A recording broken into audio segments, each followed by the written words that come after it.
Gareth and Penn were chatting in his room when they felt the slowing lurch of the ship dropping out of FTL. The hum of the impulse engines kicking on ran through the metal walls of the room. I'll bet we're here. Gareth sighed in his own way. Penn tilted her head. If she wasn't mistaken, her little companion was less than eager to attend this function, whatever it was. Not excited? I'd have thought you would be happy for the diplomatic element, rubbing elbows and talking business. I am. I do like these events. But Nothing serious. I should start getting ready. This isn't some port station after all. It's a formal setting. a ball? That wouldn't be inaccurate. There'll be music from all different species, dancing too. Though I wouldn't expect human dancing, or, well, there is a human ambassador, so there might be. Though I suspect it will be some of your more formal dancing styles. You know about different human dancing styles. I've told you before that I educate myself in every species culture.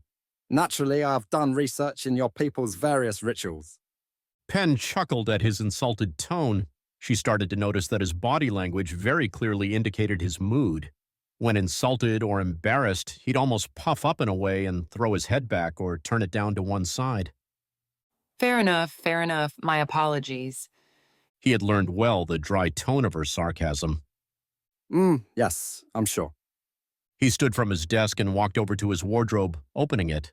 I can finally wear something that isn't a habsuit. The atmosphere down there is fixed for violent habitation. It was originally colonized by us, in fact, though it eventually came more under Federation stewardship and became quite the metropolitan city. It's actually quite an impressive feat of engineering. There's a place for every species to live without suits or other assistance. Whole sections are built to sustain their specific form of life. Oh, there are gardens. Not just gardens, but a whole series of connecting biodomes that each cater to a member species' native flora. You can walk through over 20 different unique biomes. They even do tours and explain the biology. Anyway. He realized he'd turned around and forgotten about the clothes. That sounds cool. She said as he turned back around. Maybe not your kind of thing, I guess. No, I mean it. I could bring my sketch pad.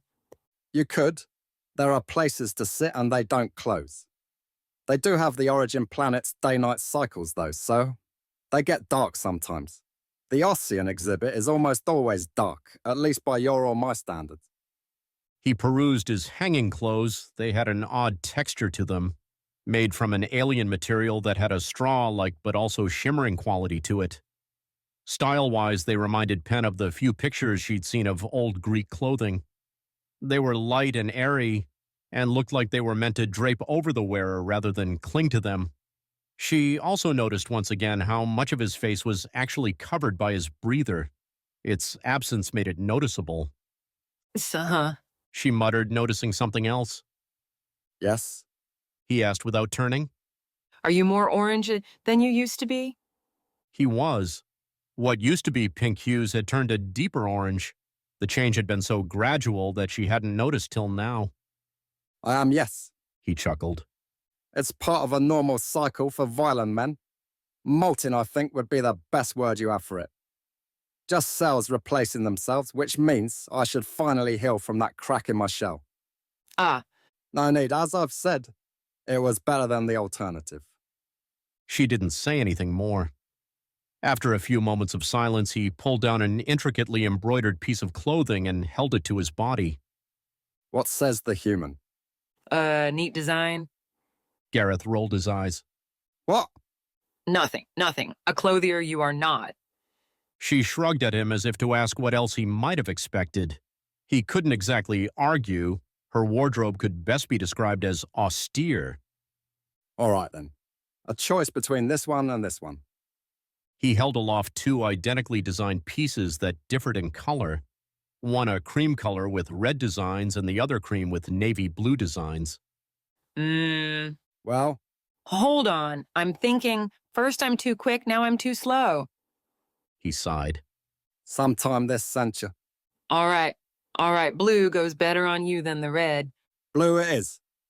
He laid the clothing on his desk and motioned towards the door. I'll change before we leave. Let's check with Deg first. Gotcha. She handed him a breather from the shelf next to his door, and as he pressurized the apparatus, the two left his room. You have anything formal to wear? He asked as they walked. For the thing, I didn't think I was going. Oh, I guess I just assumed. Not my speed, really. Right. Yeah, that makes sense. They walked onto the bridge just as Deg was hopping down from his chair. Ah, good. You ready, Gareth? Yep. Excellent. We're cutting it close after all the hubbub, so we're headed there as soon as we touch down, which is shortly. Transportation is waiting for us, too. All right. I'll go get changed then. Pen, enjoy the peace and quiet, I suppose. I'll see you when we get back. I'm gonna get ready as well, Pen. Make sure nobody blows up the ship while we're gone, yeah? She laughed. Can do. Deg turned and spoke over the ship's comm. We'll be matching ship's gravity and atmosphere to the planet's in short order. Class 3 habitation. Penn watched Tun recheck their breather before going back to managing the landing procedure. Deg and Gareth dressed and made their way to the bay where Penn was helping to lift some of the heavier crates. She looked over to see Deg was wearing a breather but no habsuit. Gareth was dressed in the blue and cream bit of clothing and seemed to enjoy not needing a breather. Penn couldn't deny the two did look quite good. Habsuits didn't exactly account for looks all too much, which made the difference more pronounced. Have fun. She called out and waved to them as the bay door lowered. They waved back before stepping down the ramp and into a transport. After only a short time, the cargo crew and Penn were mostly lounging around and chatting. There really wasn't much to do that Penn didn't make quite short work of. So what even is this event? From what I hear, it's somewhere between a conference and a ball. SM piped up while lounging on top of a crate. Basically, all the big trading, merchant, energy, and production names send representatives. Everyone eats, meets, and tries to find deals. A big gathering of big names. I didn't know we were such big names. We're not. Plur said sardonically. Then, The two responded in unison. Gareth, oh, he didn't tell you? tell me what? Well, I'm not one to speak on others' business. Plur said, leaning in conspiratorially. Gareth always gets an invite from his ex-bondmate. No, they were never bonded. She broke it off before the ceremony. SM corrected. Right, sorry. He had a fiancée. Penn almost yelled. I'm not sure what that is. It's the stage after asking to be married, bonded, I guess, but before the ceremony takes place. Yes, exactly. I don't think they put any importance on that bit of time, but yes, And she sends him these invites? every cycle.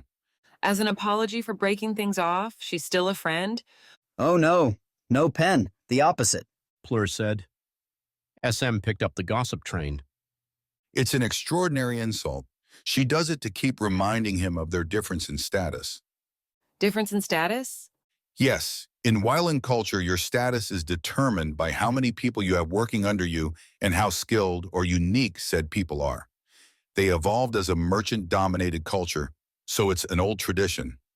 The most lauded in their society are successful merchants with fleets of trading ships and all the manpower needed to run them. So Gareth wouldn't be considered very successful? No, only one ship and not even the captain. But he's not going to let the opportunity pass him by, yes? Deg wouldn't attend if Gareth insisted on it, but they both know the value in going, even if his ex-fiancée denigrates him the whole time. That's horrible. Who cares how many employees someone has? He doesn't for the most part, as far from Wyland culture as he's gotten, but between his low status and physical deformity, many Waylands take note of it, and one can only ignore so much. Physica, oh, right. He said he was abnormally tall for a Wylan. Genetic happenstance. Nothing within his control, but in Wyland culture, it is considered quite unattractive in a man. I'd have thought height would be a good thing. Is it that way for humans? Plur asked. Generally, yay, it's a preferred trait, though preference varies from person to person. Well, it's quite the opposite for Wyland males. Men should be as small as possible, and women should be as tall as possible. That's weird to me. Same here, but I suppose the sexual dimorphism makes for odd beauty standards. I guess. So she just insults him the whole time?